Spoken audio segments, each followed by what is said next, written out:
What's going on?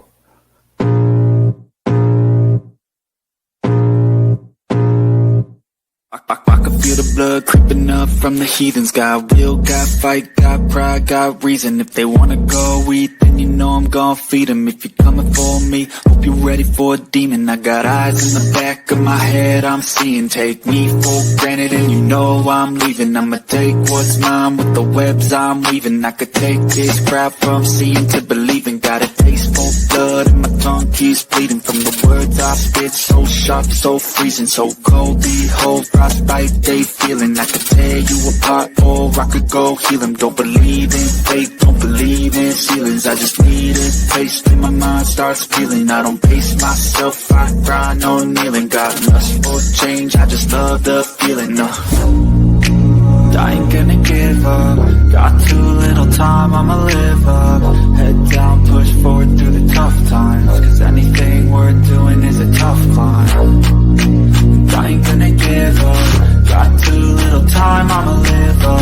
Head down, push forward through the tough times. Cause anything worth doing is a tough climb. Cause I'ma live life for the fight, yeah, I'm here to get it. I got drive, got sight, always have a vision. I go by at night, I be in my feelings. I'ma be fine, need time, and I'll soon be winning. I live life for the fight, yeah, I'm here to get it. I got drive, got sight, always have a vision. I go by at night, I be in my feelings. I'ma be fine, need time, and I'll soon be winning. I can feel the blood creeping up from the heathens. Got will, got fight, got pride, got reason. If they wanna go eat, then you know I'm gon' feed them. If you're coming for me, hope you're ready for a demon. I can feel the blood creeping up from the heathens. Got will, got fight, got pride, got reason. If you wanna go eat, then you know I'm gon' feed them. If you're coming for me, hope you're ready for a demon.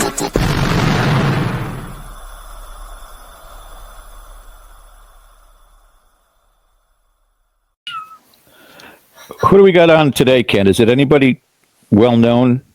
Is it? Oh, hey, There's a couple of folks. Reanna Wilson and Reanna, ladies and gentlemen. Hey guys, how you doing, man? George, man, it's been too long. It's been too long. Indeed. Blast from the past, and again, going back, talking. My God, the Blog Talk Radio days. That's when we crossed the streams. I think anybody who did radio at that time, I don't care who it was, nobody decided to put Grant Wilson and Nick Croft on the air together. And the internet crashed. That's right. Was that even possible? Those were the good old days. That's the time before everybody had a podcast, before everybody was doing some sort of streaming service. There were just a few of us out there, and it was just a joy getting together with everybody. You look great. You both look great. Hey, You got some nice color. Where'd you get that from? color? Maybe from our recent trip to Florida, where we celebrate our 20th anniversary. Yeah. Well, we thank you guys. We're going to see where this interview goes today. And again, all of our followers, our viewers are just going to be tickled pink to get an opportunity to hear you talk about the lives of Grant and Reanna. But I'm going to start you guys off with Ken first, because he gets first picks. He gets first digs. And then I'll come off. And I'll be batting cleanup. So I'll see you guys in a little bit. All right. All right. Grant and Reanna, just want a mic check here real quick. Hear me okay? Yeah. Uh-huh. Excellent. Okay. Echoing George, what a pleasure to have you both on today. It's great to talk to you. Thanks for making time to us. So let's dig in right here. And you're the perfect people to ask this question to. Being in this field as long as I have, a lot of times when I have conversations with young investigators or even more experienced one, I try to work it in there that you need to compartmentalize this a little bit and have interests outside of the paranormal.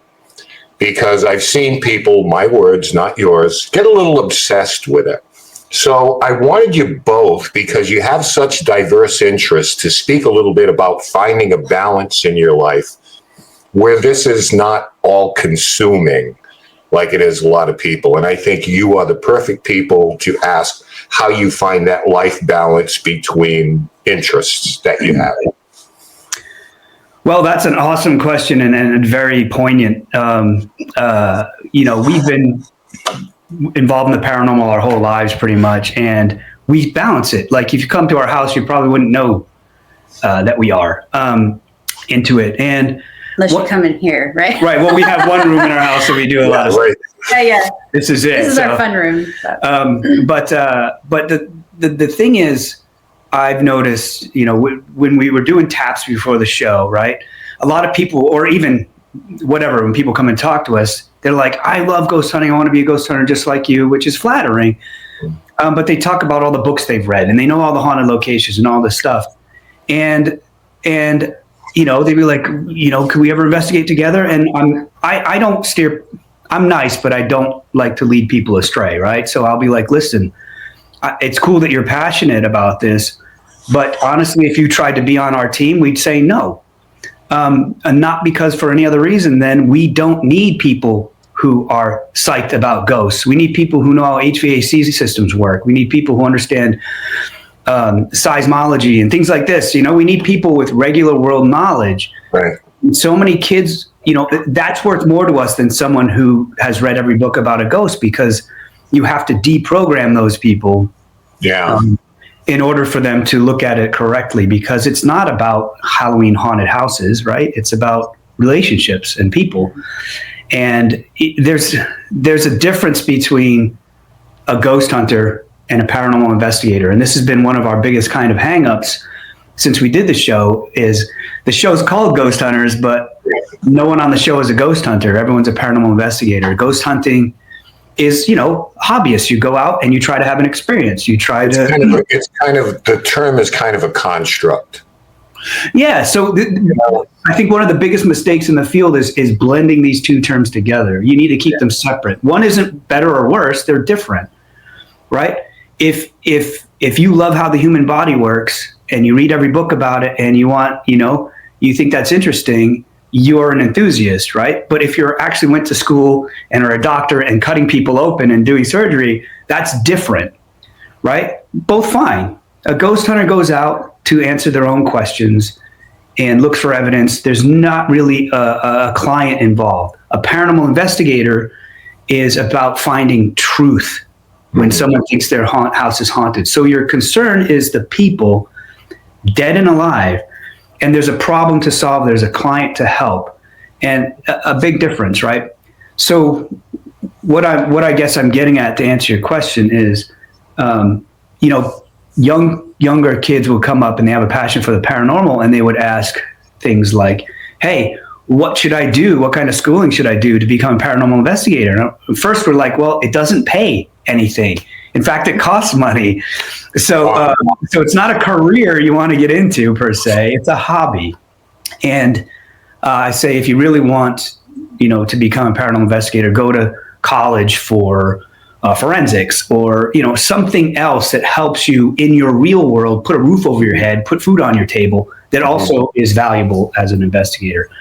But as far as balance goes, well, that's what I was going to say. You have to have the balance there, because that the more you're involved in and experience outside of paranormal, even, but like you mentioned, relationships. That is a big part of understanding why things happen and when things will happen and all that. So you have to have that balance. You have to have the experience and knowledge from just all the relationships you have, your kids, your family, your friends, to understand all that. And if you're solely focused on capturing a ghost or, having an experience and you're not really open-minded, you're not going to get the right results. You're not going to get the right help even. What makes someone a good paranormal investigator is not a passion for the paranormal.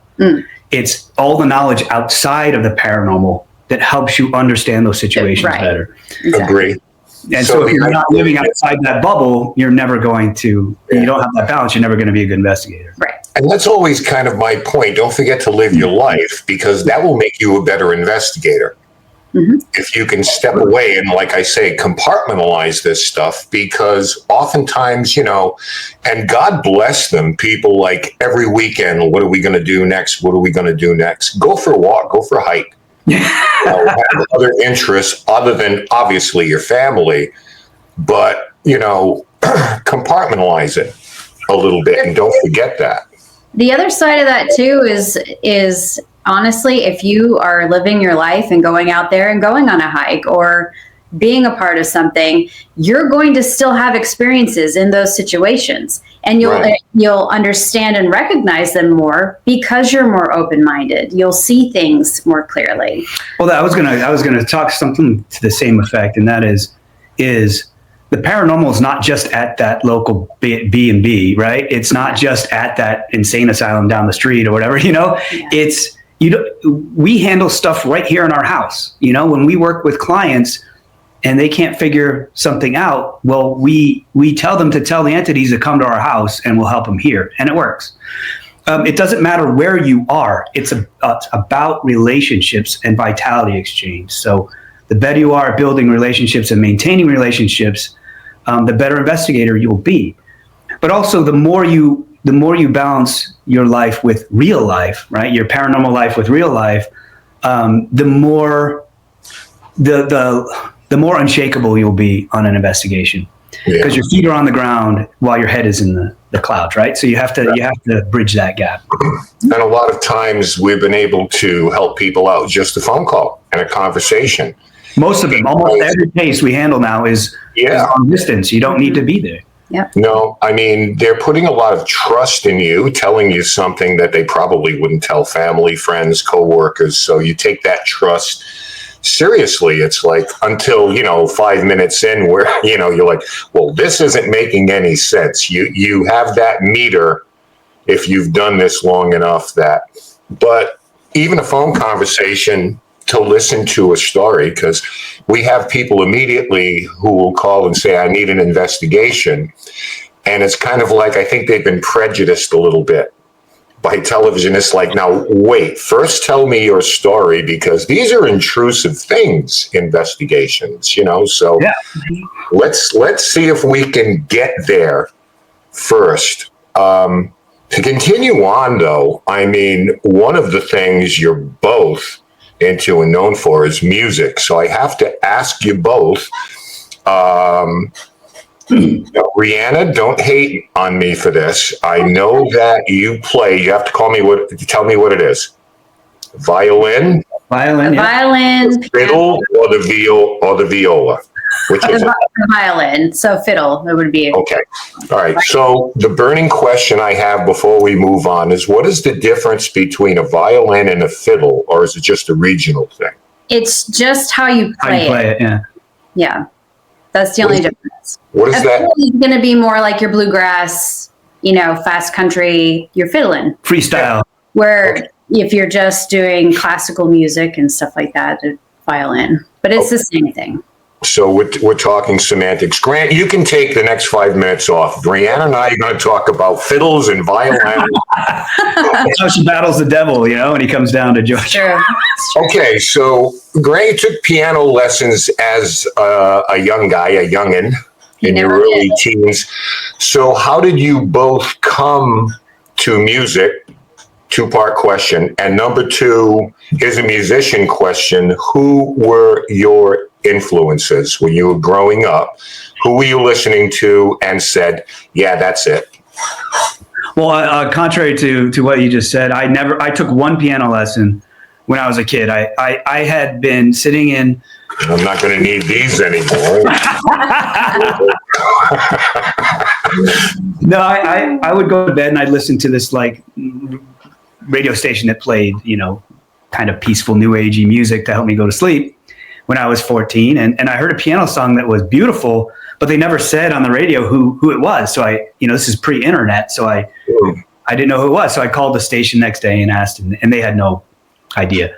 So I went down to my family piano that I hadn't touched at that point, and tried to plunk out the melody and all that, and found that it came pretty easily. So I started fooling around and taught myself how to play piano and guitar, and went from there. But as far as the piano influences, George Winston was a big one, and David Lawns is another one. But what was I listening to? Good grief, Pink Floyd, Smashing Pumpkins. Well, that was later, but yeah, Led Zeppelin. I love all. My playlist is so confused; it has no idea what to play. It's like classical music up to Beastie Boys. Yeah, that's considered what, classic rock now. It's like So weird, right? Yeah. Yeah. When Pearl Jam comes on and they're like classic rock, it's like, oh my God, my back. Yeah, that's kind of a thing with me too. Reanna, how about you? How did you get into playing the violin? Well, so I've loved music my whole life, like playing music, and I always played by ear when I was younger. And then at one point I was trying to make out a song on a piano at church one day, and this older woman saw my passion and noticed that I would watch her play piano and stuff. So she offered to teach me. And so, yeah, we went. I would go to her house once a week, and she would teach me, and then I'd go to the neighbor's house to practice on the piano. So I did that, I think, when I was 11. And then when I turned 12, I decided that I wanted to play the violin as well. So I got into orchestra class and picked up the violin, and my teacher was great. She was with us from 6th grade all the way up through high school. And she would let me play anything that I wanted to play. So I tried the viola, I tried the bass, I tried mandolin, I tried all these things because we would play the folk music, bluegrass, and we would also play classical music. And so I got to taste a bunch of different things. And that was a lot of fun. Good for And you. then She's one of those people that can pick up anything and start playing. She's that. but then I I meet like him, and he gets me an electric bass. He's got his guitar. We're first married, so then we have a little band going, and my music background growing up was mostly what my parents listened to, which was like music from the 50s and 60s, which is still good. Yeah. But I wasn't like up to date really until a little later. You a big Beatles fan. Depeche Mode, Beatles. Oh, so am I. But, So you weren't. yeah. It wasn't so much you were fish. You were kind of flounder. You were sort of like a jam band. Yeah, Little bit. exactly. Yeah. Exactly. You never knew if we were going to play, Smashing Pumpkins, or our own stuff is mostly what we did, or if we were going to bust out some kind of Celtic jam. Yeah, we've done it all. Yeah. In fact, when we were just in Ireland, we were at the Crane Bar in Galway, where Sean Ryan, who owns Let Castle, plays. We were watching him play, and he invited anyone who wanted to play. And so I borrowed the guy's guitar, and we played some songs, and it was great because it was well received, and Sean Ryan begged us to play more. So we were very flattered. Yeah. I hear nothing but good things. I was in a band 30 years ago. We played around Newport. We weren't any good. You played around We Newport? weren't any good. People in the band were having affairs with each other. We were like Fleetwood Mac before there was a Fleetwood Mac. It was ridiculous. Seeing as how we don't care about what we talk about, let me just say, I don't know if you guys are of the age, but I remember as a kid, the thing that killed music for me was format radio. FM, because I used to listen to a block of, it could be James Brown, James Taylor, Foghat, Zeppelin, Al Green, all in a half-hour block, and you're exposed to everything. Now it's just you're focused, like whatever it is. It used to be, hey, we found cool music, listen to it. Now it's all just, it's a big machine. Yeah. And the artists are the victims. It's terrible. Yeah. Yeah, agreed. Now, so those are kind of your influences, and that's awesome that you were still listening to Floyd and things like that. But again, I go back to, you had that always to fall back on to get away from this thing, because not every paranormal story has a happy ending. So I'm not trying to paint us as first responders or anything, but sometimes there are issues, family dynamics, or the story in itself, and you have to put that away because you got to head home and you need that outlet. So I'm really happy that you guys found that, and I encourage more people, whatever it is, I don't care if it's bowling or playing bridge, whatever you do, immerse yourself in that as well. Step away. But no, you're right. That's another angle too, is that if you don't have balance like that in life, like I said, you with that balance, you become more resilient as an investigator, right? Right. If you're putting all your eggs in that basket and you can't solve the case, or God forbid, one of your clients, takes their own life or something like that, then your whole life crumbles down. So you have to have this wide, stable foundation. And anybody who works in the paranormal knows that eventually they're going to hit a case. We get a lot of them, a negative case, and those entities focus on obsession and paranoia and things like that. So if your whole life is paranormal and you fall into that situation, you're going to be very easy to manipulate by something like that. So yeah. So if we're going to talk about kind of the evolution of this, because again, as an old timer, let's stick to the past 20 years, right? If you want to call this evolution, I'm not sure that you do. But there has sure been a lot of changes in what people are consuming. Now, going back to you guys, you had a way of doing it, and TV as a copycat industry, everybody had to have one. So paranormal, let's call it paranormal TV. I don't know what else to call it. Sure. It has its, peaks and valleys, and then it peaks again. And taking into consideration, most of this stuff is on streaming services and social media like YouTube. And I don't even know how much of that you even consume these days. But from what you have, where has this gone? And is it a good place? I guess that's my question. Are we in a good place for what people are seeing as representative of what it is that we actually do? I feel like, when we first came out, it was all about teaching people a different way of seeing the paranormal. Like, it's not scary.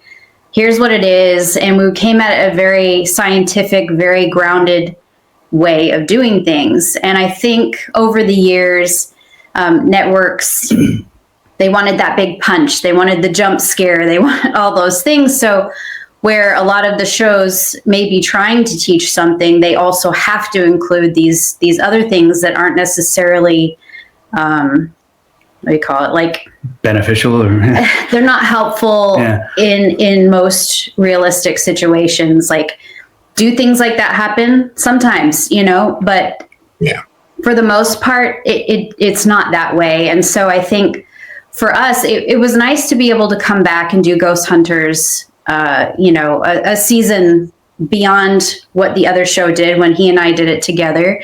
Yeah. And it was nice to come back because for us, it was important to try to bring back some of that, I don't know, again, the groundedness to it, and, the perspective of the relationships and all that. But I don't know. I think it was kind of like beating a dead horse, like there's a lot of stuff. It just you kept seeing the same things over and over again. And what I love about what we do and why we've enjoyed so much, like these trips we take and the talks that we have with people, is we get to help teach them our viewpoint. We're not in elementary school anymore. Like, people are ready for college and beyond. Let's stop learning the ABCs of paranormal and let's start learning about the depths of it. Let's get into trigonometry. Yeah. You are for a lot of people, the coping mechanism. Yeah. Whether that's even the best possible outcome is to say, whatever you're experiencing, we figured it out. You have nothing to worry about. Mm-hmm. That's the best possible resolution. I feel like when Ghost Hunters started, right, it kind of really took off because, I don't know, it just, we were doing it a certain way and people found comfort in that. And it was new to a lot of people. And then, having been executive producer and producers, and pitching ideas to TV shows, you start to see the grim reality, and that is that, like you said, TV it's a machine. So if a formula works, right, like Ghost Hunter was a proven success. It was a gamble, but it turned out to be a proven success. So networks like that stability. So we pitched shows that were that took people out of this kindergarten, like she said, beating a dead horse, like, season 8, 10 of Ghost Hunters. We left because I'm like, I achieved my goals. Like, I get it. I feel like we're just beating a dead horse. So, you go to pitch these shows that take the audience, a very smart audience, to the next level. And the producers say, it's too smart for TV. And it's like, well, I'm out there shaking hands and talking to these people. I know what they can handle. I know what they want. We know what they're ready for. And the thing is that, that's why, unfortunately, it's a trend that's gone all through media. That's why all the movies now are remakes or sequels, because it's a proven formula, and that allows for safety. So all the ghost shows after us, most of them were just slight variations on the same theme. And honestly, I believe that this has frustrated the heck out of all the people watching, because, you can only go to kindergarten for so many years in a row before you want the next level.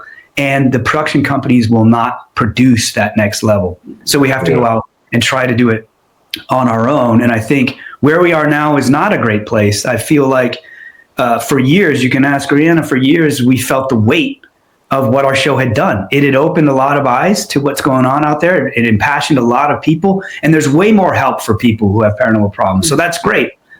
But we're watching the paranormal field kind of go left of center, right? It's drifting to one side. Yeah, the whole field is drifting to one side, and it's more about scaring than caring. And it's tough. Like, it's not about blinking lights. It's about human connection, both alive and dead. And we feel the weight of that shift and want to try to correct it somewhat. And that's why we came back and did a couple seasons of Ghost Hunters, to try to show people gently, hey, it needs to be more than this.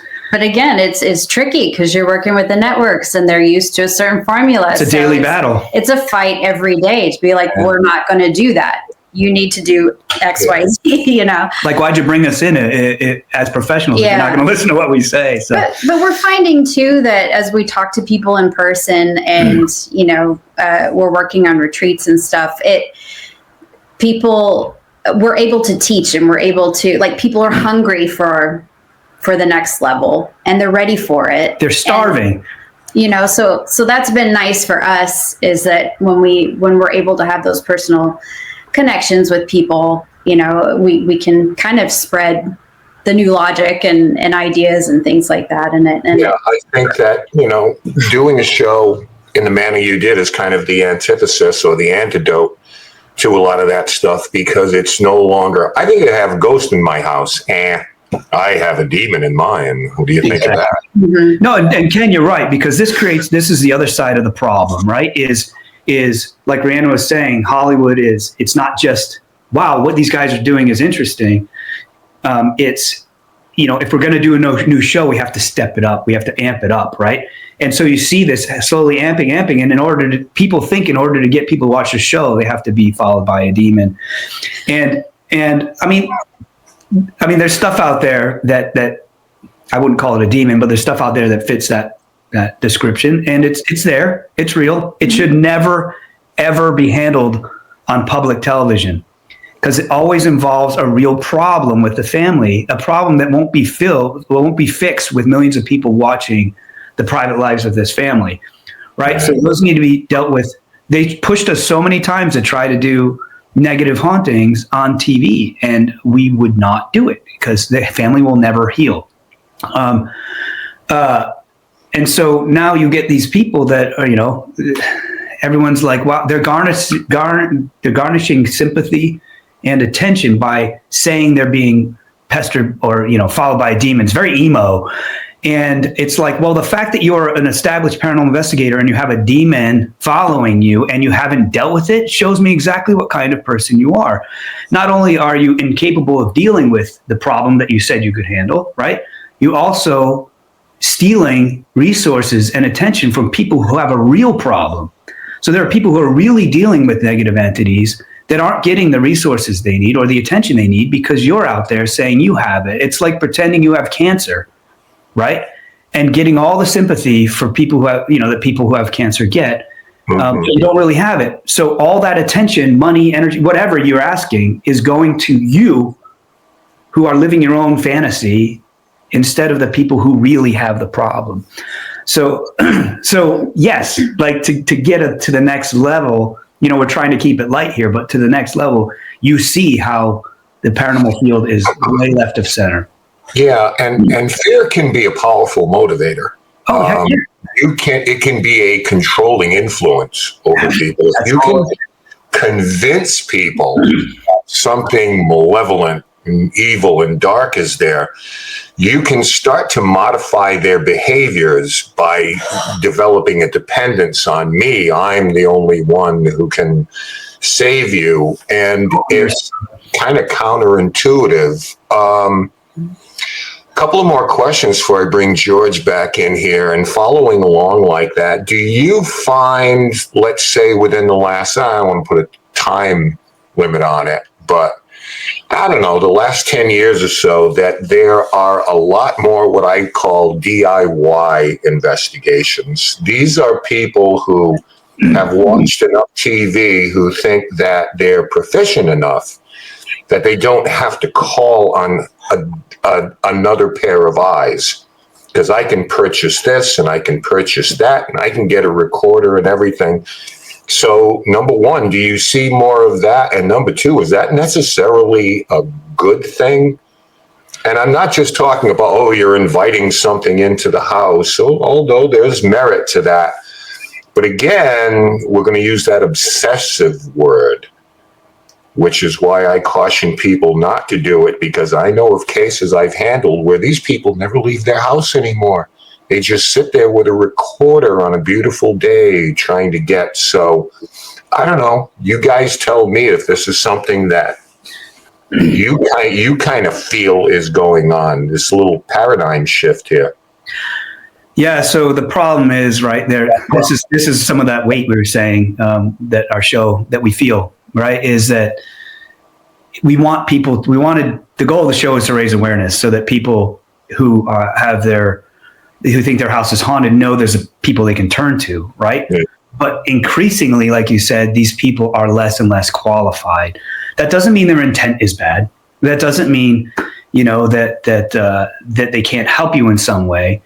But it's a skill, and it's a skill that is really hard to improve without experience, right? And there's no way to validate that these people are professionals or know what they're doing. There's no way. And that's why the field is so rife with charlatans, because it's so easy. All I have to do is come to you and tell you, I did this and I did this and I did, and you can't fact check it, right?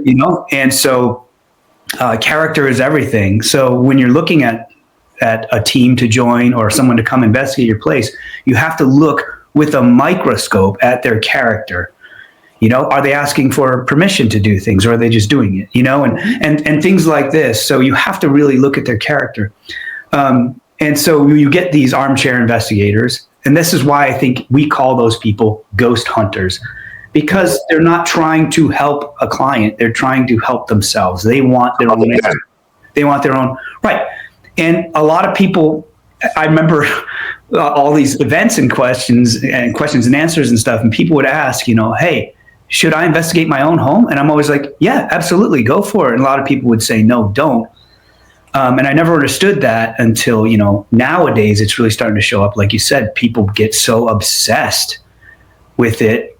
If you're in your home, people, it's like the people who all they do all day is read tarot cards. Tarot are great. Read them, have fun, but don't do it all the time. You're going to be following the advice of these cards, and your life is going to be a mess, So, if you're investigating your home, that's fine, but work with a team or on it, and the goal should be a resolution that works for you and the dead if they're there, right? Not to live a fantasy and and like a lot of like ghost hunters, they don't really necessarily have a resolution in mind. They just want more evidence. They want, they want proof. And honestly, with the equipment they're making nowadays, if you want to find a ghost, guess what? You're going to find one. That's what they're going to do. Right. You need equipment that is calibrated for enough. You know what I'm saying? You need equipment that's calibrated for a different field, so it's professionally calibrated, and you need to have the intelligence to interpret the data yourself, not have a light say there's a ghost here. Yeah. Yeah, 45 megahertz in North America, 55 in Europe. You try to tell anybody and their eyes start rolling in their head. What do you mean? No, this is the basic level of electricity in North America. Anything there? Yeah. No. Before I bring George in, because I'll let him get more of the technology and what you guys think, but one question for Reanna here. I can't let this go. I hope I don't butcher this. What is the art of Jin Shin Jyutsu? Did I say that right? Jyutsu. Yeah. Close, yeah. You are a practitioner, and when I saw this, is this a distant cousin or a close relative of Reiki, or is there, some kind of delineation between the two as far as energy work? So it is working with energies of the body, but there's nothing mystical about it. It comes from Japan. It's very, very old. And it's more similar, I guess, to acupressure. There are certain points within the body, certain pressure points. Oh, I see. Depending on where you hold those pressure points. So the body has a natural need and want to heal. And if there's a blockage in the body, it can't do that the way it wants to. So my job as a practitioner is to figure out where those blockages are in your body and use what we call flows, which are different, a different order of holding these different pressure points. You follow the flow and release that blockage so the body can continue to heal the way it needs to. And what I like about it's similar to Reiki in that you're dealing with body energies, but I'm not sharing any energy with you. I don't have to ground myself to practice or anything like that. I can work on animals. You don't have to believe in it. That's what's cool about it. You don't have to believe in it. Like she's done it on dogs. That's cool.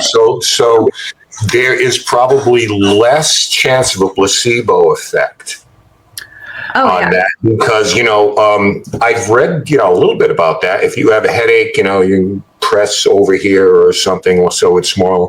I know I did one Reiki treatment for my back at one time, and somebody was ringing bells over me or something, and I'm just kind of like, I don't know what's going to happen here in the next 10 minutes, but I'm here for it, I guess. Yeah, Reiki can be great. Everyone kind of has their own style, even if they've been taught by their own master. Like they have their own style and their way of doing things. And even with Jin Shin, I can decide what a client needs, and someone may think that they need something different, but it all comes with using the flows, finding the pressure points, and cool. And there's no placebo because like you do it to a dog. That dog doesn't have any idea what you're doing. They're doing better, right? And that to me is the ultimate test, right? Like dog's not going to go along with your plan or something, it just works. And quite the opposite. Yeah, it's cool, man. She'll come in and you lay down on the table and she'll grab my wrists, or the client's wrists, and squeeze them a little bit, squeeze them harder. And then she's like, okay, I know what I need to do. She can tell based on the pulses. It's wild. So you have these 2 points and she'll touch them and feel like they're out of sync and hold them. She's like a jumper cable until they synchronize. And then she moves on to the next one. And I'll tell you, some of the stories she has are phenomenal, healing kids IBS and things like that. And it's just fantastic. I used to have a practice. I did it for a little while. But once people figure out who he is, they always find out who he is. I try to hide when they come and they catch a glimpse as he walks, whatever. So I wasn't able to practice professionally anymore, but I do still help family and friends, and it's nice I have the healing tools no matter where I'm at. I can always use my hands. I have to book an appointment because you mentioned about 5 things that I have issues with between spirits, IBS, and a couple of other things. I will be careful what you wish for. Like I knock at your door, it's like it's candies here. Well, I can send you. That's the other thing is she can help you from a distance by telling you can do it on yourself. I can send you flows to do that someone can help you with, or that you can do yourself. Well, I was just rubbing an ice cube between my thumb and forefinger to get rid of a toothache the other day. So I'm with you on this. All right, I'm going to be back. Thank you so much for your time. I'm going to be back.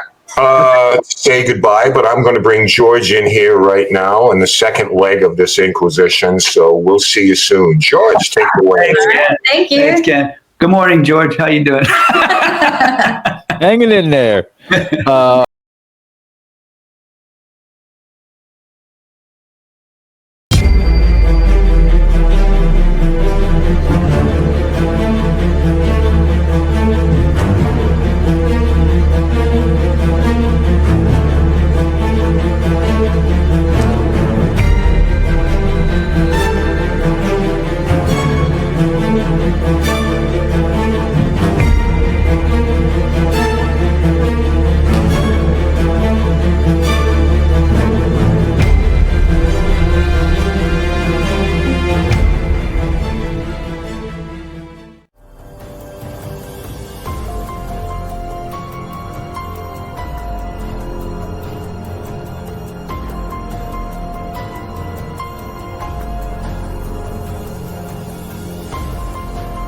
Welcome to Live with Cody and Satori, the paranormal couple.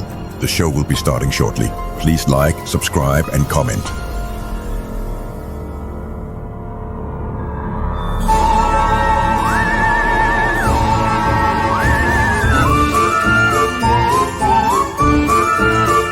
Now please welcome the paranormal couple, Cody and Satori.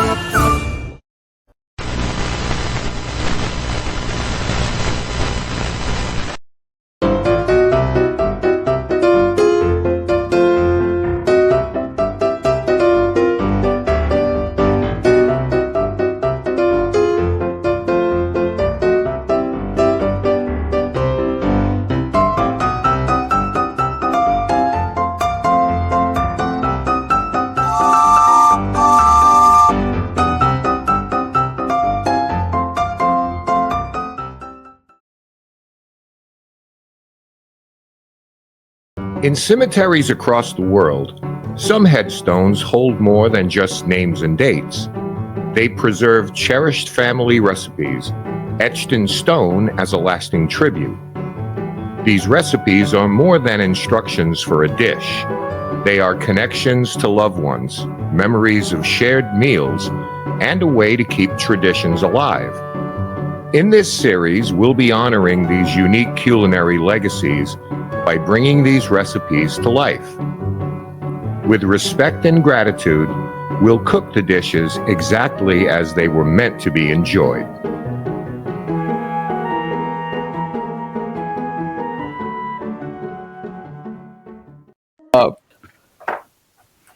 Reanna Grant, again, joining us. Thank you so much. Is there a specific type of virgin blood that you guys drink to stay this young? It's called love. Love and happiness. Oh my gosh, that's sweet. Thank you. Thank you. We've got a filter on. That's what it is. We just No, but I'm thinking that it's some kind of a subculture in the paranormal, because John Zaffis, well, he's always looked 90, but John Zaffis still looks the same after what, 15 years that I've known him. changing. Yeah. Never changes. Michelle Belanger. I don't know what the secret is. I think it's, at least for us, it's about, I think when you get into the paranormal, right, there's a certain kind of satisfaction that comes from it when you're really helping people, right? So when you help people, and you know, that revitalizes us. It's an energy exchange that works both ways. You know, a lot of this life sucks energy out of you if you let it.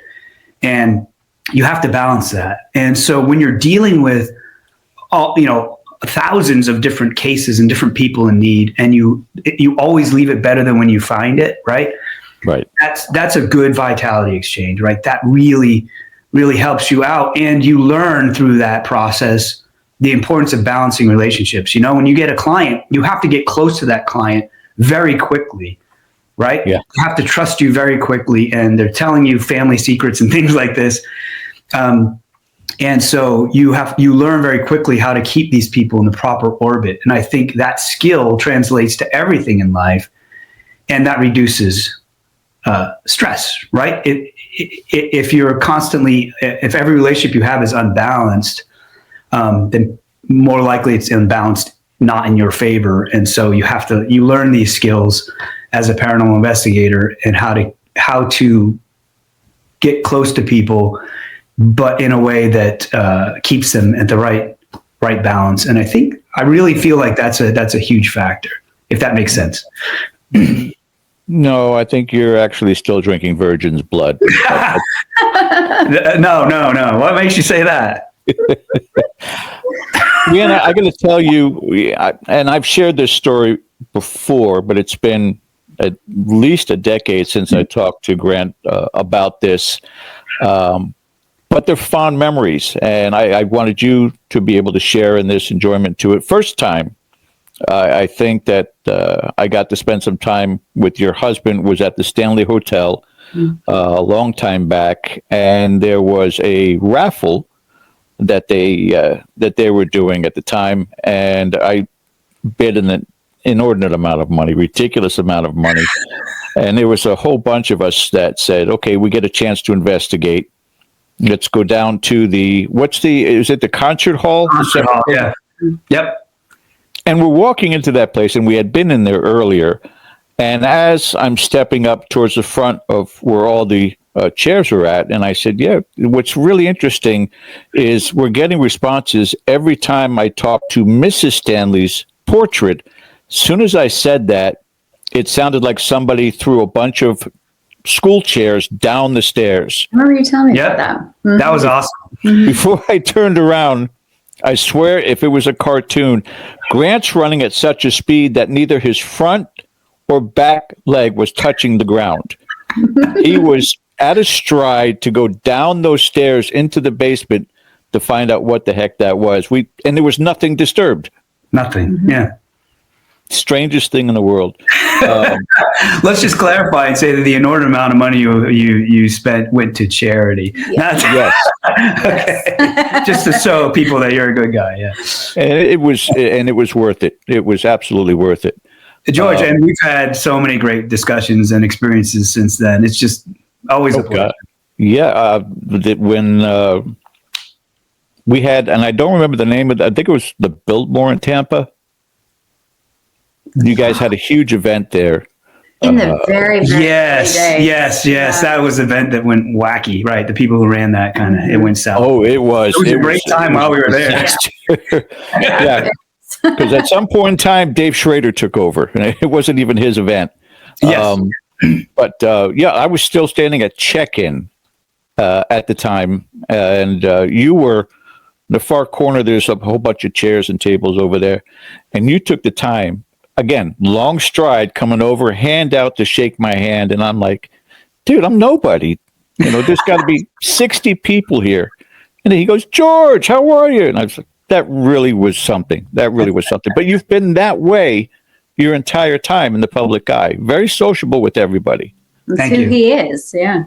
He never changed. And that's something I always told him I was very proud of him and about, because everything, I mean, the whole publicity, being famous, being on TV, all that stuff, he didn't change. Like, he got better as a person. You evolved. Right, exactly. But he didn't change who he was. And I was always very proud of him for that. It's because of you. Staying humble. That's important. It is. And the final memory that we talked about the last time you were on with us was at Bethlehem, Pennsylvania. And there was a huge, it was like a Paracon.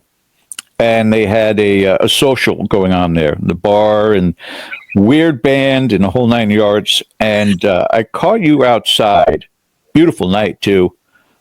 just standing by yourself. And we got into a conversation, and I don't know how long we were there, Reanna, but it was like a bubble, because there were a ton of people out there that, usually would bother the hell out of your husband. And for some reason, our discussion was so intense, everybody just kind of stood back.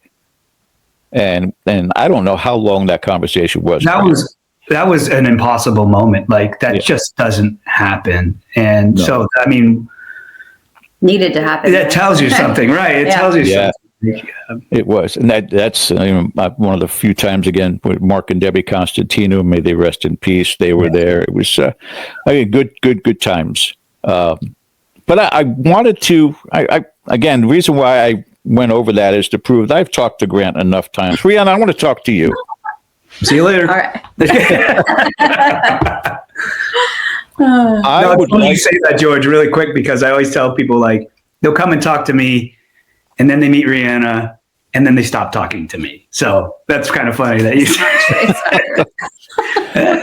It was all planned out. Yeah, she's pretty. It's on the schedule right here. I wanted to make sure. I wanted to get your perspective on everything from the very, very beginning of the emotional roller coaster, the discussions behind it. Your husband comes home one day and tells you he's going to be on television.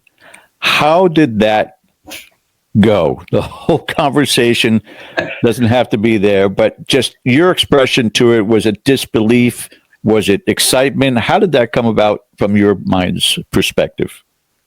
Well, he'd been having meetings and stuff, interviews and phone calls and all these things with, his agent, who became his agent, the man who became his agent, and Jason, of course. And there was, this might happen, this might be a thing. And the ideas that they came out with, we had 3 little kids at the time. I just had a baby. And, I don't know, we were working a lot with Roto-Rooter, but I still got to see him every day, It was surreal when it finally was like, hey, we're going to film a pilot and this is what's going to happen. They're talking about maybe 10 episodes. And for us, I was very nervous at first. Same. I was very scared because it wasn't a cool thing to do, to be in the paranormal. It was decidedly uncool. Yeah. But it was also, we have 3 little kids at home, and you just don't know. You don't know if you hear the horror stories of what can happen when lack of privacy, all that stuff. So Chris and I did what we could to try to stay as anonymous as we could, but initially I was very nervous and I was scared of what could happen. But on the other side of it, it's like, okay, this could be a really great opportunity to get a different point of view out there and to help our family, of course, Yeah. So we decided to try it. And honestly, we didn't think it was going to go any more than the 10 episodes, really, because for us, it was like a home video. Yeah, who wants to watch these dorks? Who wants to sit and watch that, and reality TV was not a thing back then. It was just starting to become a thing. And so we're like, you know what, it will give us a little extra money to do this that we could really use. That would be awesome. We'll try it. Things got really hard when he was working Roto-Rooter and filming. And they decided they wanted more episodes and more episodes. And it was always a roller coaster because you didn't know if they were going to order a new season or if they were going to be done. Yeah. Because he wouldn't be able to go back to doing Roto-Rooter because now this guy on TV is not going to pop in someone's house and clean their toilet. Like I never clean toilets. But you know what I mean? I'm talking toilet. But you wouldn't get anything done. And it becomes a safety issue for him, right? Sure. So, but it got to a point where he was, seeing him every day while he was working with Roto-Rooter to him filming the show. And he would be home maybe 4 to 6 days out of the whole month, and that went on for years. So, you know, we helped a lot of people. It was a lot of fun. I joined when I could at events and things like that. But you know, it wasn't always easy, but you know, we stayed close. We worked through it all, and when he was home, he was home. You know, it was all about family. Or he would send me off on a trip I'd go with Chris and Amy, and we'd go travel somewhere, you know, for a few days. Give her a break. Give me a break and give him time with the kids. And so, you know, we made it work. But even on the road, there's a lot of phone calls. I'd call the kids and be like, hey, you know, how was school? Remember me? Yeah, I'd be like, no. I'd be like, how's school? And they'd be like, good. And they're like, what'd you learn? Stuff. And they didn't talk. So we started playing some of these online games with them. So when you're killing orcs and goblins and dragons and stuff, they open up. And so it really helped. Even when I was gone, We worked really hard to keep the family close and all that. But yeah, initially it was every time they ordered more seasons, more episodes for us, it was like, okay. It was bittersweet, like you know? And then we later got to a point where, like he said, he's like, I've accomplished all my goals. The family's getting older, you know, we want to be home. So how old are the kids now? Good grief. Connor will be 27. What? 7. Noah's 25, and Jonah is 22. Wednesday. Yeah. God bless you. Yeah. Jonah was 1 when we started. Barely. Where's the time go? Yeah. To my back, it hurts. It's crazy. It's crazy. Yeah. They're good. They're good men. We're very proud of them. Yeah. So we get to the end of Grant's career, and he was very forthcoming about the reasons, including family. Family was an important part. He missed so much of his kids growing up, so much of being at home with you. When that announcement was made, did you, Reanna, feel pressure from that, from a public perspective or private perspective, where people said, you know, well, it's her fault, or, you know, she's the one that put him into that corner. When in all reality, it was love. He just wanted to be with the people that he loves and not be away from them. I made that decision on my own, you know? Yeah. It's a family thing. Something we learned early on is that you can't read the comments, you know, if you read them, like whatever, but you just can't read the comments, because there are always going to be haters. Even people who know you are not going to tell the truth. It just, you know, what deal with that to this day. Is us. What matters is it's just us. gotten worse. It's just gotten worse out there. Yeah. I mean, I laughed when I heard that the story was he quit because he had cancer, and I was going to leave him because he had cancer. No, so we were faking on Ghost. We were faking everything on Ghost. That's why you got cancer. And that pressure of all of the lying and faking got me cancer. And because I have cancer, my wife's going to leave me. It's like, you really think? I mean, we met each other. Our first date was on October many years ago. We got married the next February. 28 years later, I'm happier than I've ever been. Like, it just gets better. Like, it's incredible that when you're on TV, people feel like that's it, you've peaked, right? And so if you leave TV, there has to be some catastrophic reason. Well, there was. I was not going to sacrifice, not that my family was at risk, but I was not going to sacrifice my family for this TV show, especially when it was at the point where it was just kind of repeating itself, right?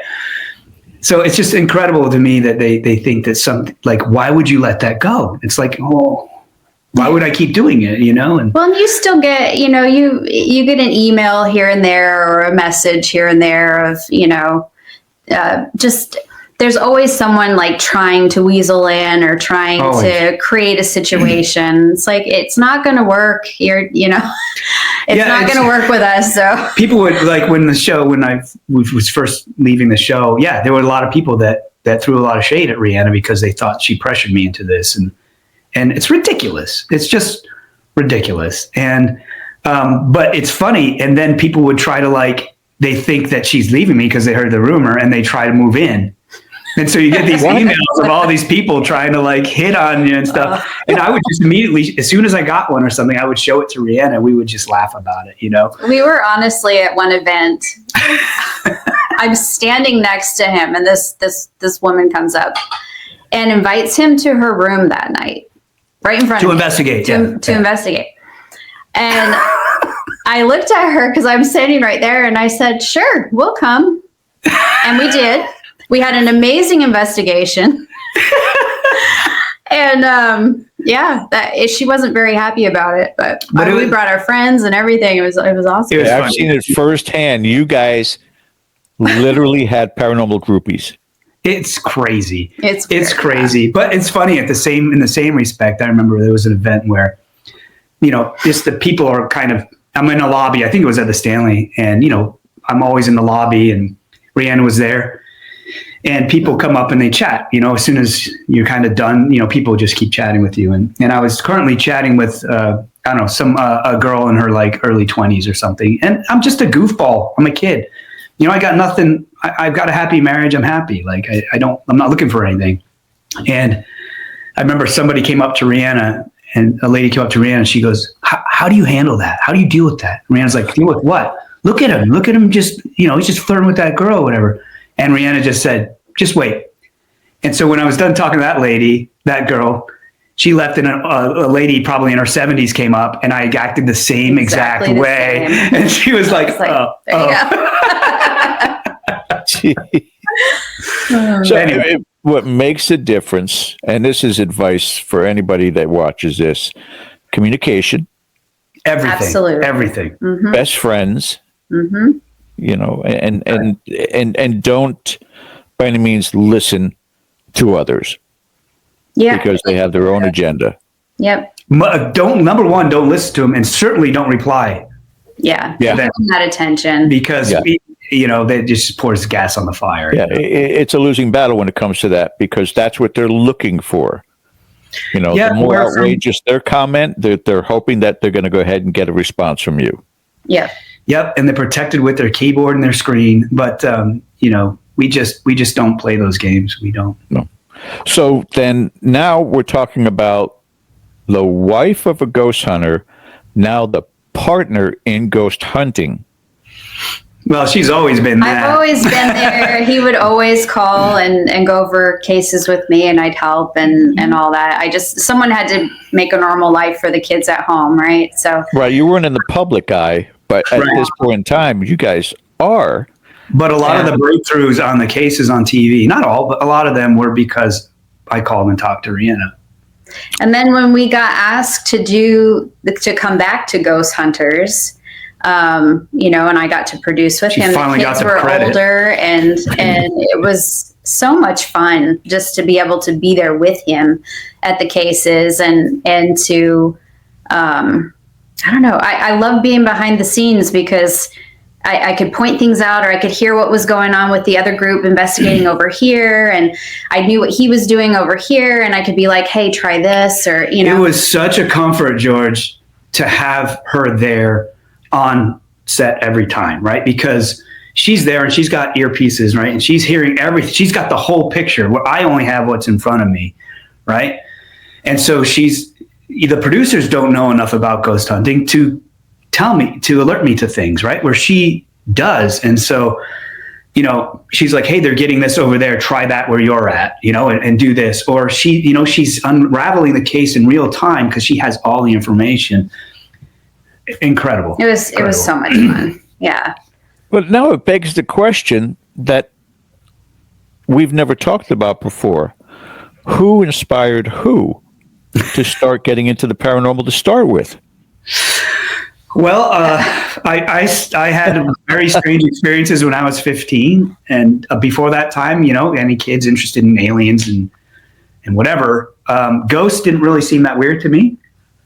Just the way I was raised, it made sense. People die, they have a spirit, big deal. But my experiences were more in the elemental realm, very strange. Didn't understand what was going on when I was a kid. And that put me in a position where I needed more answers. So I needed more exposure. So I wasn't afraid of any of it. I had understanding. So I would go and help people in their homes in exchange for exposure to the paranormal to try to answer my own questions. Sure. Rihanna's been dealing with it since she was a little kid. But she never became a proper investigator until we met. For me, it was, I just grew up seeing the dead people all the time, or knowing when someone was going to pass. Like I would learn that early on, and I mean that was just my life. So when I got married to him and we started talking about, we talk about deep stuff, but we always have, and we're like, oh, you've had these experiences, I've had these experiences. So it was always a part of our life together, as well as alone. And then like for myself, as I got pregnant and had my babies, like I guess my abilities, if you call it that, it became so crazy that very, very open, very intense interactions. He would have to go into a room and shake hands so I'd know who was really there and who wasn't there. But I had to shut that down. I worked really hard to shut that down for a long time because I'm like, I've got kids I have to focus on. I can't be worrying about all this. And stuff still happened, but the kids got older, and so I worked to open up again. It's a different, things work differently for me now than they did back then, but still good and on a different scale. And you're more in control now than you were before. Yes, absolutely. But for us, like paranormal was always a part of our lives. I think the investigating part really became more prominent. I mean, we'd always help people with things here and there, but I think it became more prominent when you and Jay met and started working together. And And what people don't realize is people go, how do you go from being a plumber to a ghost hunter? It's like other way around. Like always involved in the paranormal, and you have to pay the bills, right? Before that, I was a systems administrator working on computer systems. I had done all these different jobs. It's just what you do to put food on the table. And I just happened to be working for Roto-Rooter when the show came. I think there's something that is working in concert with the creative gene in all of us, because same thing. I play piano by ear. Yep. Painter. Ken was a musician. You guys played, and I wonder whether or not that outside the box thinking, that in the moment act kind of a scenario that your brain works through, assists in this field and the openness in this field. Quite interesting. But I agree 100%. Yeah. I agree 100%, and this is something we have discussed at length before, Reanna and I, and it's a philosophy we have that if you notice that people that are really good in the paranormal and really good investigators, they all have that side. Yeah. They all have that creative side, and I think that demonstrates a balance and a sensitivity that is required, and the ability to think about, like when you're painting or writing music, you're creating stuff that didn't exist before, right? So you're open to the idea of things. You're familiar with the concept that the intangible can become tangible, and there's just an open-mindedness, a poetry to the paranormal that unfortunately a lot of people nowadays are missing when they investigate. And this is what I mean. The people who are good at it have that aspect, and the people who are just doing it for a hobby, which again isn't bad. Let's not confuse the two. They don't necessarily have that. One thing I want to say too, I know that Ken brought up a lot of people. Yeah, Ken, come on back in, sir. Come on in, Ken. Of people that are being like focusing too much on the paranormal, not leaving their house or being obsessed with it. One thing I want to point out is it's not a bad thing to have a passion for the paranormal, to get the gadgets, to do the things, and go and investigate, or even in your own home. That's not a bad thing, but you have to remember that what you're dealing with or trying to deal with are people who have passed on. They're not toys. They're not alive. Right. They're not toys, but they're not alive. You need to focus on your life first. Make that full and happy and alive, and make the dead that you're dealing with, that's something that you can work with, but don't make it your extreme focus, because then you lose the life that you have here. Yeah, and to add to that, I will say that to sum it up is no endeavor with the dead is worth sacrificing living relationships for. Thank you. Yes. Right. Well, doesn't mean they're not less important, but they have help over there. Yeah. You got to balance it. Yeah. I had one comment or question to make on that, following along those lines. Nice segue, by the way. Okay, so what would you term a successful investigation? I know what the common definition is for most people. I know what mine is, but I'm not a guest on this show, so nobody cares. But what do you think when you walk away from anything that you endeavor? What makes you high five? What makes you say that was a success?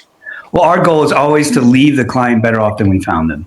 If that's the bare minimum, that's the bare minimum. But the success is to bring peace and education and resolution to the client and the entity, if there is one. Mm-hmm. So this is another big problem in the paranormal, is people focus either solely on the ghosts or they focus solely on the people. And yes, you're there to help the people, but you'll see a psychic or a medium come in to an investigation. And this is, you'll see them come in and they'll try to get that entity to move on. That's their thing, most of them, right? Like, there's an entity here, we're going to get it to transition, to move on. And my thought is always like, okay, now's a good time for the homeowner and for you, but it's not a good time for the entity, and that's not fair, right? Just because you want it gone doesn't mean that entity. For example, imagine, I've said before, and I'll try and make it quick. I had a dream once, and it's just a dream, right? And in that dream, Reanna and I had found the perfect New England highway in fall to drive down. The trees were over, beautiful, bright colors and lovely. And then we got off-road. We went off-road and got in an accident. This is in the dream. And my son in the back seat was crying. And I realized that very quickly that he had died. Well, I thought he had died because he wasn't responding to us. But actually, in actuality, we had died and he was still alive. Oh. And like I said, in that dreamlike way, I knew no one knew about this road. So no one's going to find him, much less someone I trust. Right? So if a psychic came in at that moment and tried to get me to move on, I'd be flipping him off. No, I'm not going to leave until I know my son is safe. Amen. And in the dream, it's funny because I got out of the car and in the dream, the big white light opened up, in the sky, beckoned me home, and I flipped it off. I flipped off heaven and said, no, I'm not going. So it's this type of thinking that I believe is desperately missing. Yes. In the field, the humanity, the ethics of it on both sides. So the true measure of success is we have found and negotiated, we built relationships with and negotiated with both the family and the entities and found a solution that works for both. Mm-hmm. That's a big high five moment. Yeah. I'm of the mind, and I'll, whenever we want to close, but I'm of the mind that there are far more instances. I think ghosts and spirits are two different things. I kind of subscribe to the Holzer theory on that.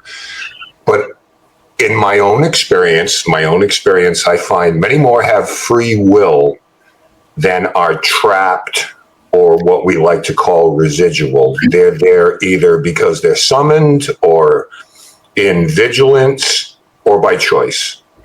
So the idea of saying, scram, go away, I agree. That doesn't quite seem equitable to me.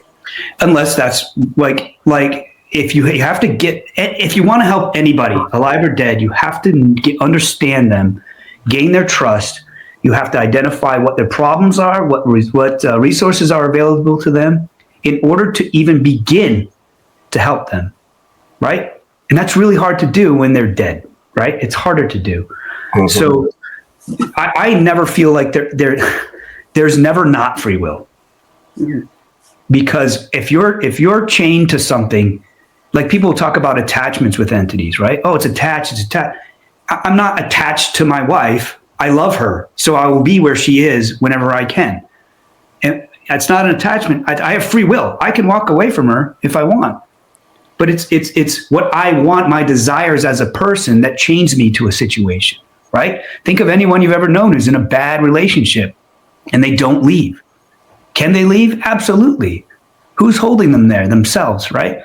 So I firmly believe that every entity that we come across negative even, we get to know and we help them. And honestly, like one of the big ways we operate differently than a lot of people is that, I won't get too into it, but when we deal with a negative entity, we recognize that the negative entity does not mean that this person is inherently evil. It is that their behavior is wrong. Their behavior is bad. Mm-hmm. And so instead of casting that entity out and letting it go bother someone else, which has happened, which is all the world does. Yeah. Yeah. You know, we get to know that entity and we recuperate it. So that negative entity is no longer bothering anybody ever again. And it's not over days and weeks. It's within You can do it within 10 minutes. Yeah. And we've done it repeatedly. And, you know, we talk to our demonologist friends and tell them how this works and get deep into it. And everyone's like, this makes the most sense I've ever heard. And they try it and it works. In none of these multi-day exorcisms and things like that. The more you treat it like a satanic thing or a demonic thing, the more it's going to embrace that, because it's acting in a way that is scaring you. Right. Basically, these entities are regular entities that are confused or scared or starving, right, so to speak. And so they're pestering you to get vitality from you, and it's garbage vitality. They're dumpster. Yeah, you immediately default to resistance. Yes. And that may not be the path. Right. Where imagine someone who's starving, right? What do? They'll beg, borrow, steal to get that food. Their life depends on it, right? And so if you find someone like that and you hear, how did you get this way? You know, what you don't realize there are friends around. You start to show them the resources they have available to them. And you say, look, you've been eating, 3-week-old Whoppers out of the trash can. That's hurting you. And it's just hurting you. And not only that, but you're hurting the people. You're hurting the people that you're taking this from. And so you show them, what a good clean meal looks like, and teach them how to be self-sufficient. And they do it and leave no one alone. It's always bothered us that everybody who ever deals with something negative just casts it out and it becomes someone else's problem. George, Ken, we've had cases where we had dealt with a negative entity in a house. This is long ago. The traditional method is you kick the entity out using whatever works, and that buys the client time to recover or to change their life, so that when that entity comes back, there's nothing appealing for that entity. It's too much work to get energy from, right? So you kick the entity out, recuperate the client. So if that entity comes back, there's nothing there for it to feast on. Goes away, right? So that was our technique. So we did that. Well, it worked. Family was great. And then a few months later, we get a call down the road with the same activity happening. So we kicked it out of that house. And in between the time that we got the first call, we resolved the first case and got the second call, a father had killed himself and his family, and another house burned down.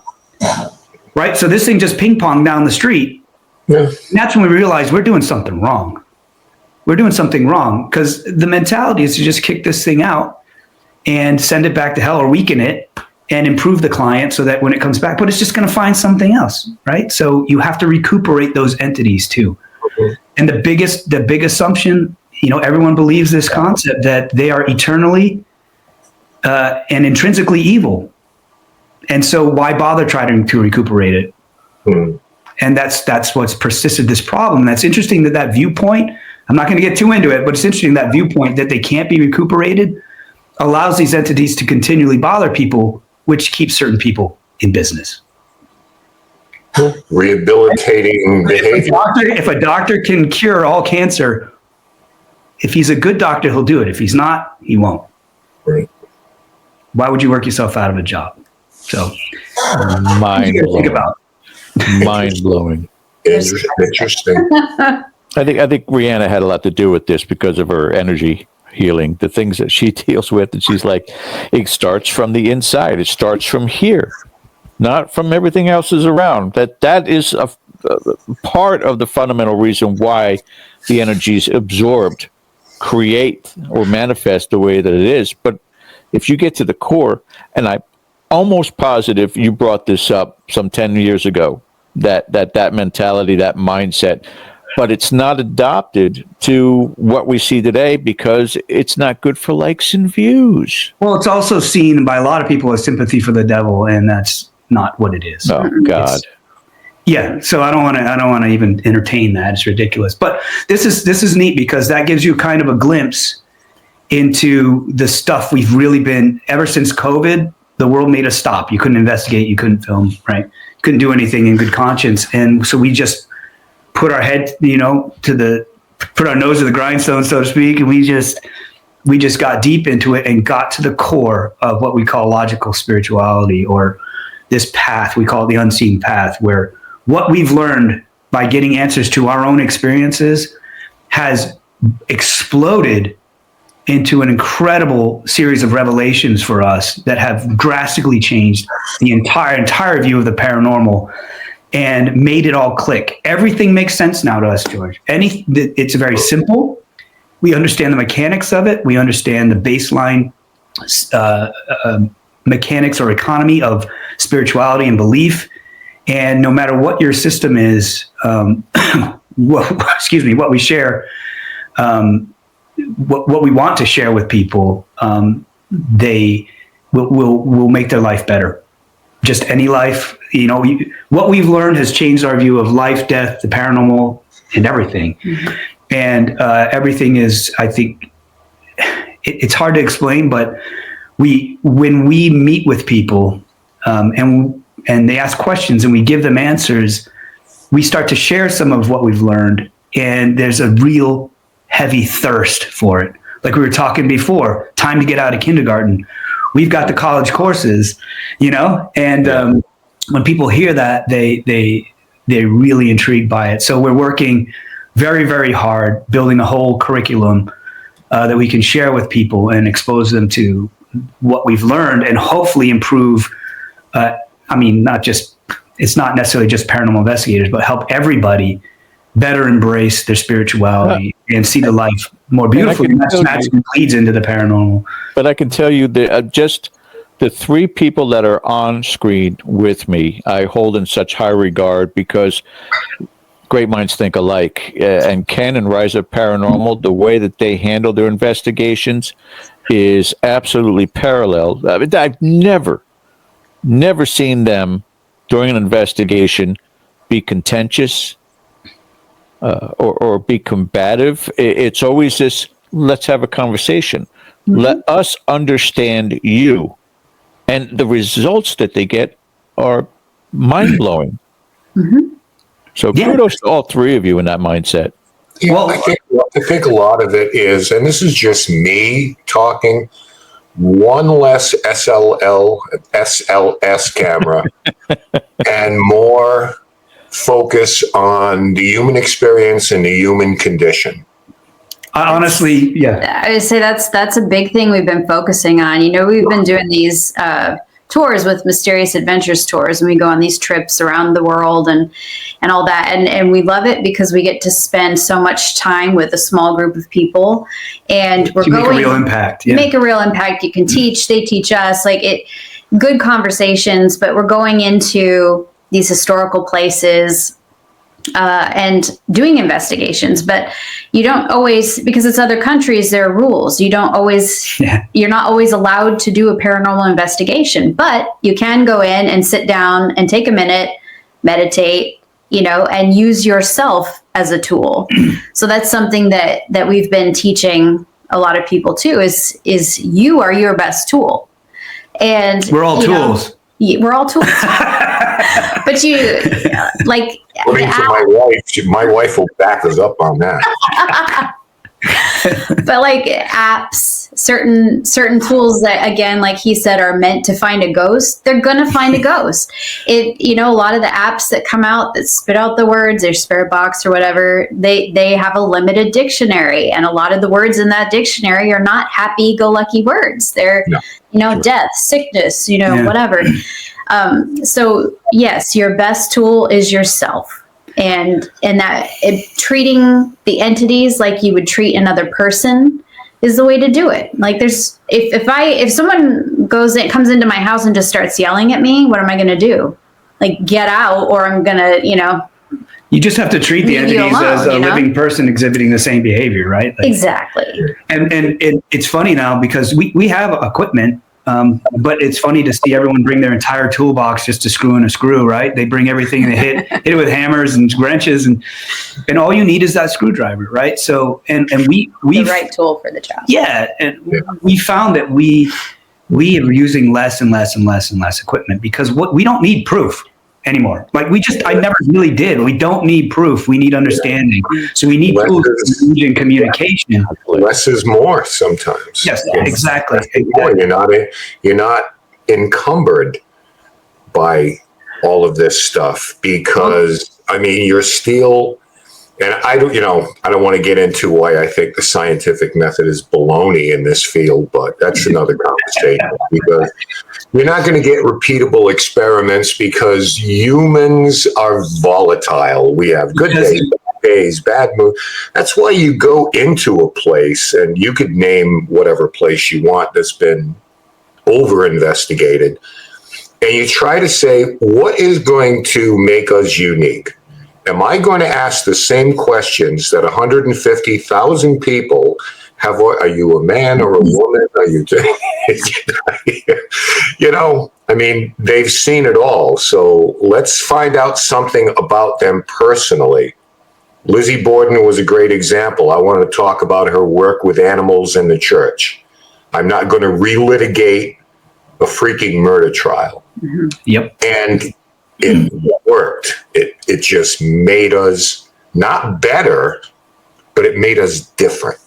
Yeah, and then I can speak to that. Like having sat at these events at a table with hundreds of people coming up, just want to say hi and get an autograph or picture, right?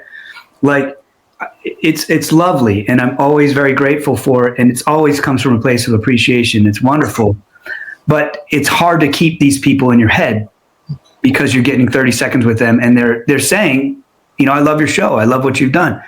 And it's great. But when that one person comes up and says, man, I have your piano CDs. I love them. They changed my life. My father was passing. Your music brought him a lot of peace. You remember that person and you engage with that because they brought something different to the table. Yeah. Sorry. On the same spectrum as that, like I went to a place that's been on several different shows to investigate for a different show. Yeah. And we got to this particular spot in the investigation where supposedly there's this evil negative entity there that wants to, suck out your soul or whatever. And, the story. So anyway, we get there and that feeling starts to happen. You start feeling that oppressive feeling. And I just introduced myself, introduced the people we were with. And I said, look, I know a lot of people come down here trying to get a reaction out of you. I'm sure you're tired and annoyed. I can relate. I get it. I understand. Like, if you want to interact with us, we're here. If you don't, I totally understand. And you know what? The feeling went away and it was completely quiet. So come on. And you like someone who's agitated by the kids around, like think of the guy on his porch, on my lawn again. He's not evil. He's just frustrated. Yeah. Calm down. Like everyone's just so ready to jump to hell. It's wild. Yeah. No, I'm a proponent of that. Take a minute to think about what is on the other side, and you put it aptly. Just make sure it's not about you. And we want to get our own answers, of course, but I think there comes a time in your years, it doesn't happen overnight, where eventually you do get your questions answered. What brought you here? So now from there, I believe in an afterlife. I believe that we exist in some form. So now what? We just sell the equipment, or do we start to think a little bit more about other facets of this? So this is a beautiful thing about being a paranormal investigator. You can if you're a ghost hunter, you're out there looking for a ghost, right? If you don't find a ghost, you don't feel success. It's a right. If you're a paranormal investigator, you're going out there to find the truth. you will always, there's always potential to find the truth. If the truth is a ghost, you high five. If the truth is not a ghost, you high five. So the paranormal investigators will always outlast, the true ones will always outlast the ghost hunters, because the goal of your work is always more achievable. And I've had more than my fair share of paranormal experiences. I don't do this to experience more. I don't need to. I don't care. Right. So like you're saying, once you get your answers and you're locked in, then use that confidence, that knowledge, that sure answer to help other people feel comfortable. Right. Exactly. What happens when the dog catches the car? Yeah. Exactly. Yeah. Yeah. Really? Text her and let her know. Really? A little behind. Okay. I already. Sorry. Oh, okay. All right. Bye. Grant, I'm sorry, You good? but we're going to have to take your man card away. Uh-oh. Apparently, you've been on The View.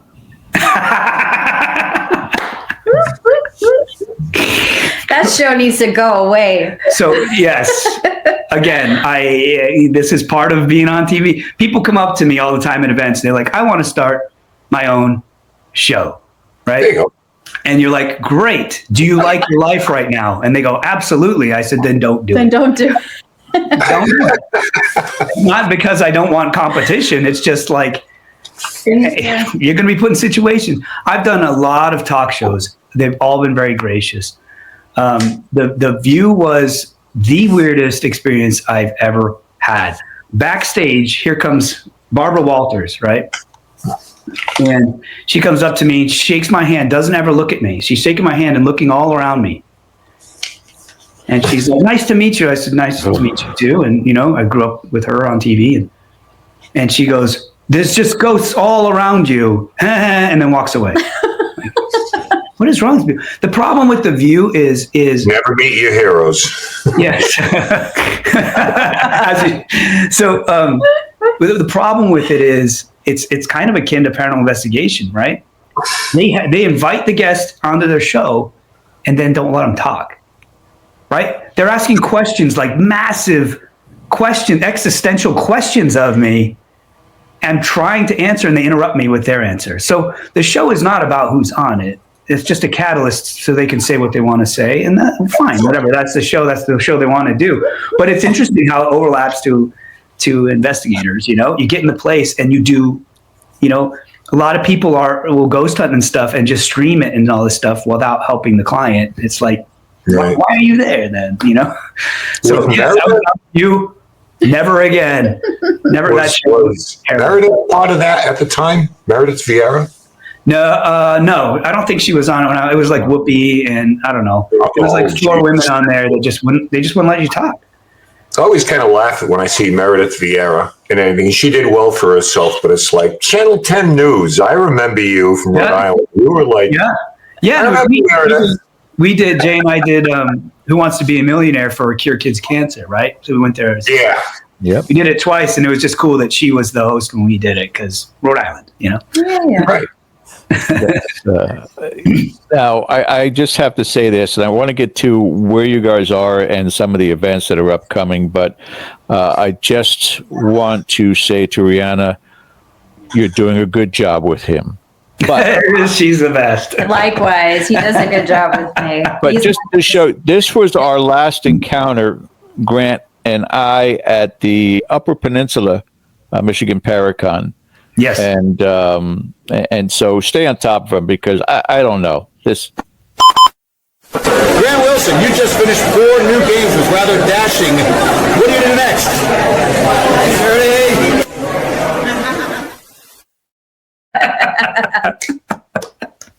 Nice.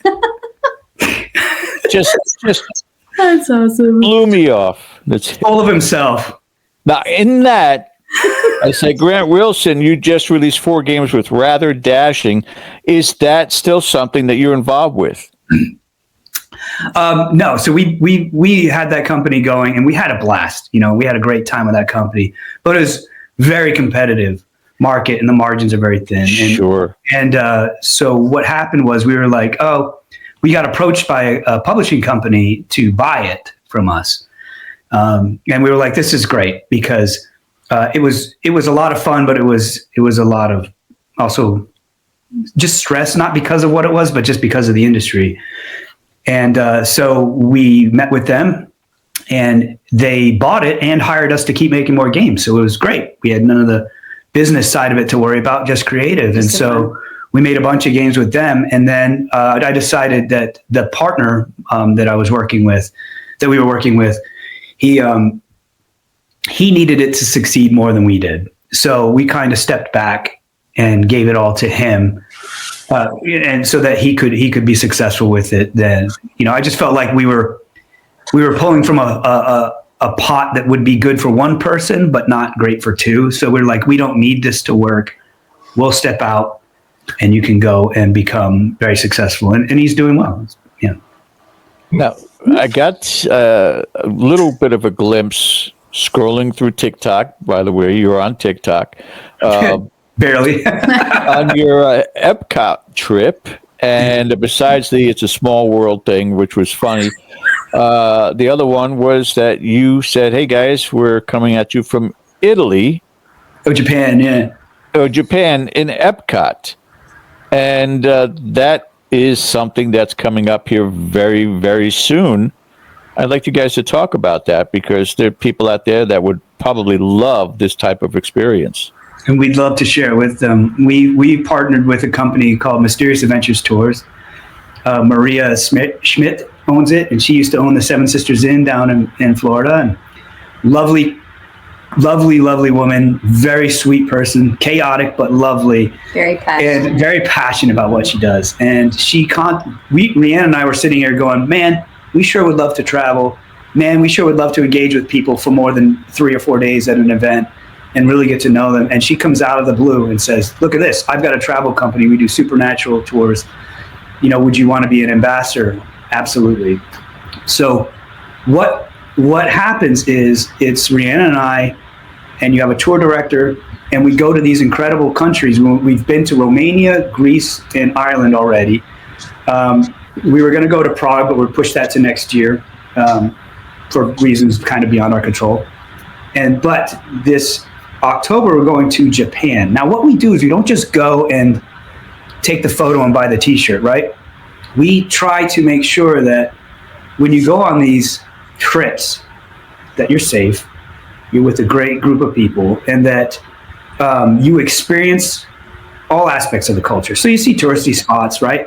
But we're mostly trying to get people into locations where they can feel something. And we always make sure there's an aspect of the culture, a spiritual or paranormal aspect of the culture, that we get them to engage in, that there's no way they would have done and otherwise. Like when we were in Romania, we did a Halloween party at Dracula's castle, right? And so that was the fun part. But then the part that really stuck with everyone is we took the bus off the highway and met with some Romanis. Gypsy's kind of, not a sensitive term, but we met the Romani, and they got, this was all safe, don't worry, but we had this prearranged, and they took us on their tractors and big trailer out into the woods, right? And as you're driving through these beautiful woods at night, you start to see firelight in the distance, and you come upon this place with this, what they call a witch pond. It's this small pond that's got all roots and stuff in it, and there are torches all around, and the four biggest witches in Romania, this family, it's a mom and her 3 daughters, and we all went up there, and they did this beautiful traditional blessing ceremony, and it was amazing. So it's just us with these people in the woods. We all have torches, and they're doing this incredibly cool magic ceremony at us, and it was like violently beneficial. Like they were just like, get out, good, evil, only good. And it was just like this really cool thing. And we all put our torches out in the witch's pond, and then we all walked through in the night through the woods back to the bus. stuff like that you're just not going to find on a cruise or something like that. No. Even if you went to Romania just as a normal traveler, you're not going to have that experience. No. And so we take you to these places. We do investigations. We show you cool places that would be of interest to this group of people. Mm-hmm. But again, we try to get these situations. Like when we went to Greece, we did an investigation in an abandoned hospital, but we also started the tour by everyone kind of refrained from eating meat and hanky-panky for a week before we even got on the trip. So we could do this ancient Greek ritual called the Eleusinian Mysteries. And so we went to the oldest amphitheater still available in the world. We got Neptune's temple up on the hill, and we're all dressed in white. And this Greek priestess did this amazing ritual to open us up and help us find what we needed. And it was the most beautiful thing, like once in a lifetime things that we try to do. So when we go to Japan, we're super excited about Japan because it aligns a lot with what we've figured out recently and want to share. And so you're going to have a Shinto experience, a little bit of Buddhist experience. But we have this kind of thing planned where you have these cool little moments that help you kind of evolve as you go on the trip. We're also staying in a hotel that looks like God being attacked by Godzilla. So we balance it and we have fun. But these trips are phenomenal. And if you talk to anyone who's been on them with us, they will tell you they are life changing. Yeah. We call it transformative tourism. So you go on these trips and you come back a different person. And they change us too. We love it because it's more than just a few days interacting with people. It's 12 to 14 days you're with these people on the bus with them, chatting, talking deep. There's a lot of laughing, a lot of crying, a lot of healing. Mm-hmm. It's just incredible. Yeah. I feel as though I need to do this because I appreciate both of you. But when you're in Japan, please look out for what's called the Akamanto. Okay, you can look it up. It is basically a spirit that haunts men's bathrooms at night. Oh, yeah. I know what you're talking about. Yeah. We know that. Okay, so that's typically shows up after I've used the bathroom. How do you know that? Oh my goodness! Because I'm a twisted. I don't know. We also need I wish I could cure cancer sometimes or something, but I got all this useless information in my head. What do you want from me? It's good stuff. But yeah, this company is fantastic. I gotta I'm not pitching anything. It's just truth that we've seen it happen many times where she's faced with a decision that would make her more money, or you either make the right decision or you make more money. And she always makes the right decision. I've known Maria Schmidt since she was the owner of the Seven Sisters Inn. Yes.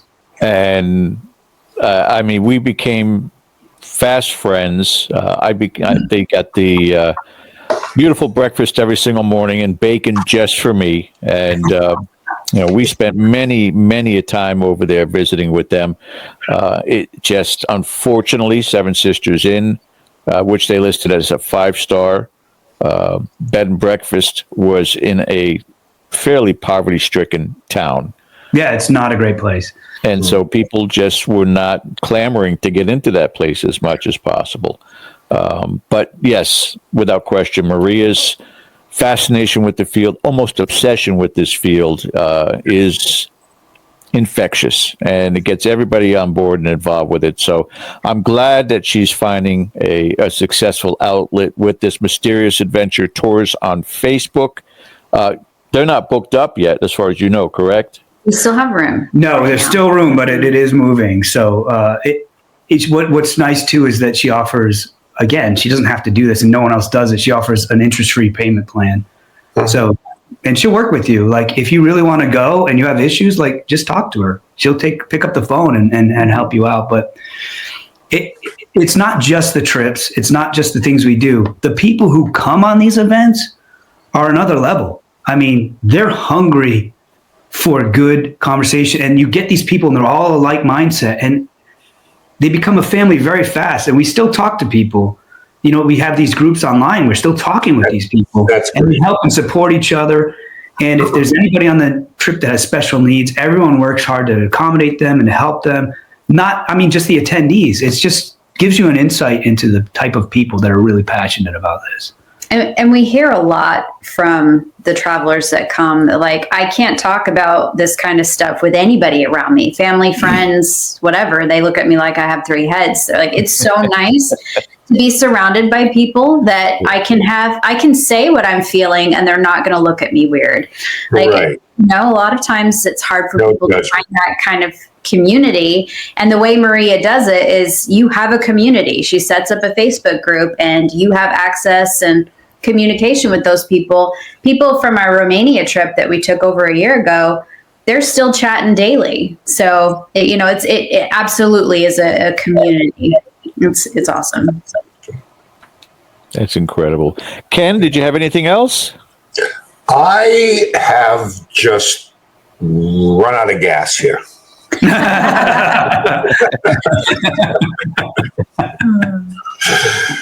I'm sure we could talk all day, but listen, I've got 50 more things that I would just love to just keep going on with, but I got to save something for the next time that we can have you folks on.